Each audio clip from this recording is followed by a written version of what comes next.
When the Congress government replaced the BJP government in Karnataka, the government announced that the textbooks were too one-sided. They had to be set right, and so committees were set up, and after 2 years of research, they came up with new books, and guess what?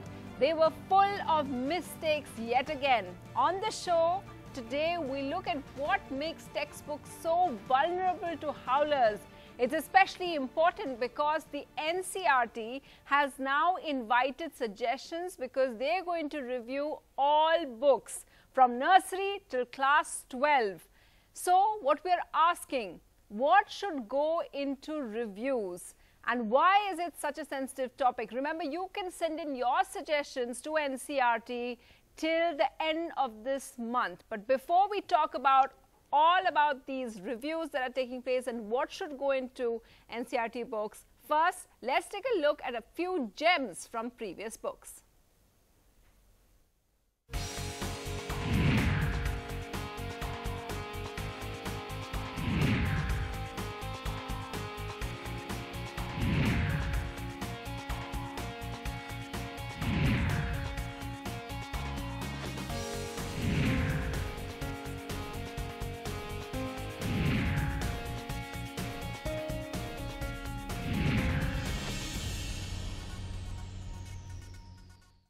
So that's what we're talking about with these mistakes being detected in the Karnataka textbooks. They're full of them, as we just showed to you, that they spell when they mean Shaina, they say Sanya, and they also got the medals of PV Sindhu wrong. Lots and lots of spelling mistakes as well. Let me just go introduce you to our panelists today. As NCERT is looking to review all these textbooks, we have Abha Sehgal, who used to be the principal of Sanskriti School, educationist, well-known educationist. In studio, we have a textbook publisher and the President Association of School Public Book Publishers, that's Dinesh Goel. In Bangalore, we have Dr. Padmanabha. He's a director, Center for Research, Development and Training in Education, also the principal of a school there. And we also have Dr. Janki Rajan, someone who knows all about textbooks because she was part of the body which rewrote Delhi government schools textbooks, and they got a lot of praise for that. So first, I just want to start with you, Dr. Padmanabha, because we've just pointed out some of those mistakes that have come up in those textbooks. We'll be showing those mistakes again to our audiences as well. But tell us, as part of that, just point out some of those prominent mistakes which have come up after 2 years of work by the textbook committees in Karnataka. They didn't want to come on camera. They said they're officials, so they can't speak. But tell our audiences and viewers what kind of mistakes they made. Yeah, one thing I would like to tell you is, see, first thing, there was, I don't know whether there was a political issue that came into the picture. When the BJP government had been taken up under the chairmanship of Dr. Mudambaditaya, it was a very nice program that had happened. I don't know what happened all of a sudden when Congress came into the picture, and then they started telling that no, these books are not good. There was something called a saffronization and all those things. But ultimately, it is coming to the point where the students are the victims and teachers have to use this. Consider, like, if it is a Bangalore in a city base, okay, teachers are being much equipped with, students are also knowing everything. In fact, like for example, if it goes to rural places, these textbooks are considered to be something like, a great epic, and all of them depend on these books. And if these people do such mistakes and then send it across, and even after 2 years, and if this one of the person tells that these books had so many mistakes and it was saffronized, and the same thing has been continued again. So how are they going to correct? And recently we also had all the subject experts to meet across in Bangalore, and we were discussing about why there was a need for again a change of books. That's right. And this is not the only, this is one instance of it. Every time we see, it's quite an occasional thing that happens. Every couple of months we see new instances of textbooks getting it wrong. For example, a recent textbook which was then completely dissociated with and disowned by the CBSE was one which said that a woman's body shape, this is what the ideal should be. Then one of the things that the Chhattisgarh class 10 book said, that working women were one of the causes of unemployment in the country. When you just look into the Yeah, no. When you look into the state textbooks, when it was revised, and they should have had at least a concern to see that what typographical errors or whatever they were been calling as should have been corrected it. At least when you've been releasing it, telling it is we are dividing the books into part A and part B, you should have taken some concern and you would have checked it for all the errors that are there. And how can you just tell away that there are typographical errors and just leave it off? That's and it's right. not fair on your part when you tell that.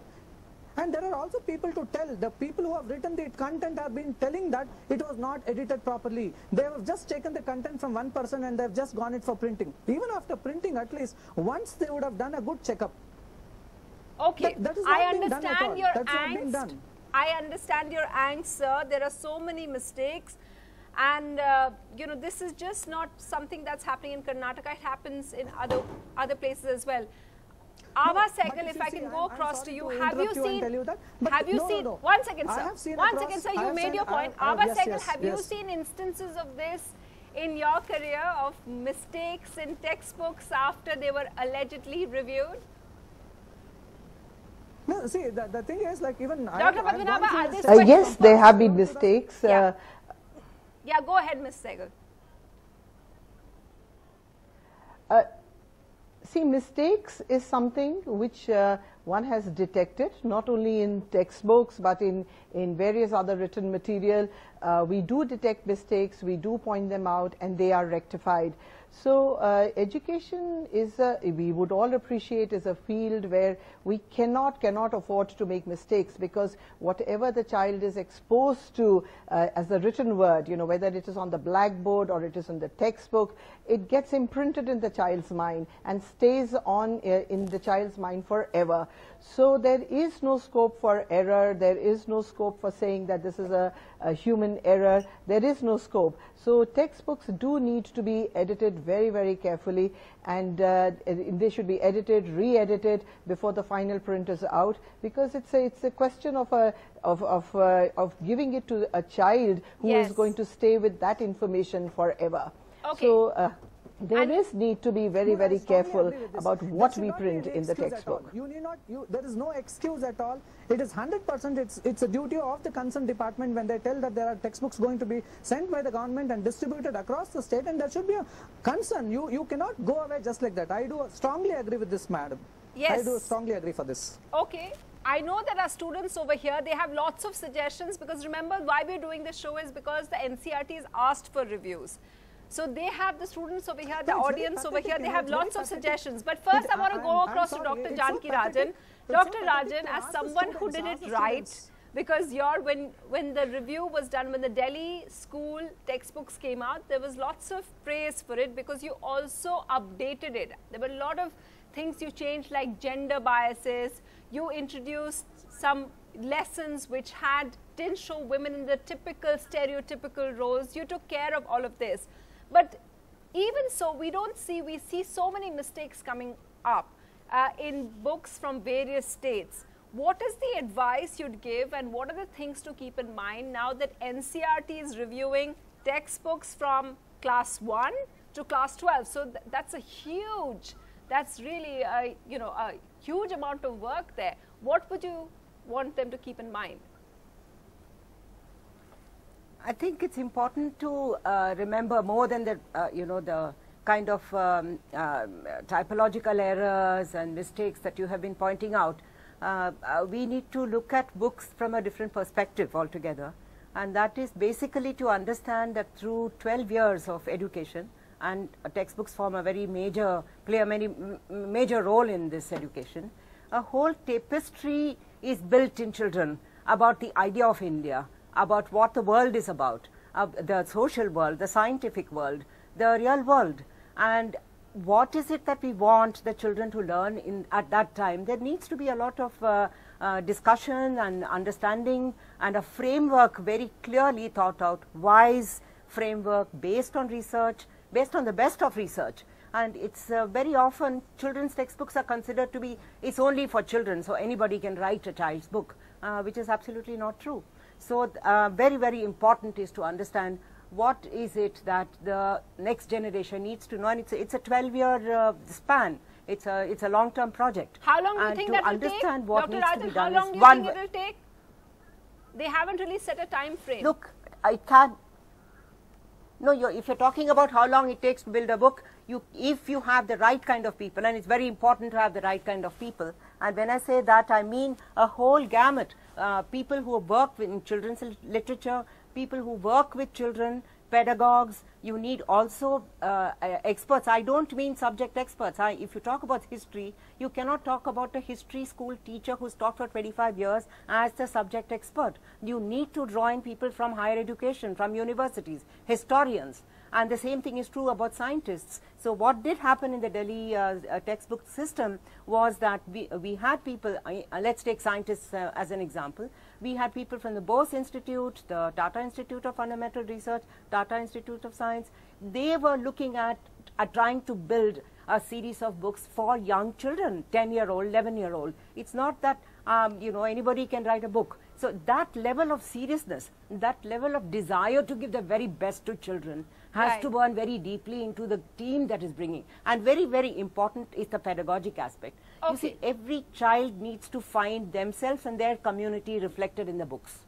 And that can only happen if you have a deep respect for plurality, deep respect for differences in the way we are as a country, a deep respect for the syncretism of our country. Okay. And these are things which are very strongly politically driven as well. So you need a group which is strong enough to be able to resist populist measures, populist desires, and especially in today's scenario where there's a very aggressive, single-minded ideology, and you have to think my way, or if you don't think my way, then you are nothing, and you deserve to be aggressed and upon, that, I think, Dr. or Rajan, even is beaten where up it for gets having tricky, certain thoughts. because these are very, very important issues for the team. Dr. Rajan, we're seeing some of the comments that people sent in, and it's always political. They say, why do we need to know about Mughals? We should have more about Cholas. And, that kind of balance. No, this absolute, one second. I would say that it's a perfectly legitimate thing to ask questions. Why should we have Mughals and why should we not have Cholas? And this discussion must happen. And this discussion must happen at what level? It can't happen at the ground level. It has to happen amongst the academics. Okay. And they both, and it's only when they get together. Rajan, and if that is politicized. Students who have questions for you. I want to take some of them. What did you say was wrong with your textbook? Yeah, sure. Because I felt that my physics practical books were not updated because I and my grandfather read the same thing. So that was something where I felt that our NCERT textbooks are not updated at all. You and your grandfather read the same textbook? Yes. Does that... That's a very surprise news, really. But at the same time, I don't know, you're talking about the physics. I'm not from the NCERT side. I'm as a publisher. What the earlier Ms. Janki and Abaji and other dignitaries said, very seriously, even any of the state government or the NCERT, you find both of them, any state and the NCERT, में बहुत बड़ा difference नहीं है, because once they publish they feel for the decade or like that. What she said, कि भाई मेरे grandfather and I'm using the same books, हो सकता है. Which subject was this? Physics. She said about physics.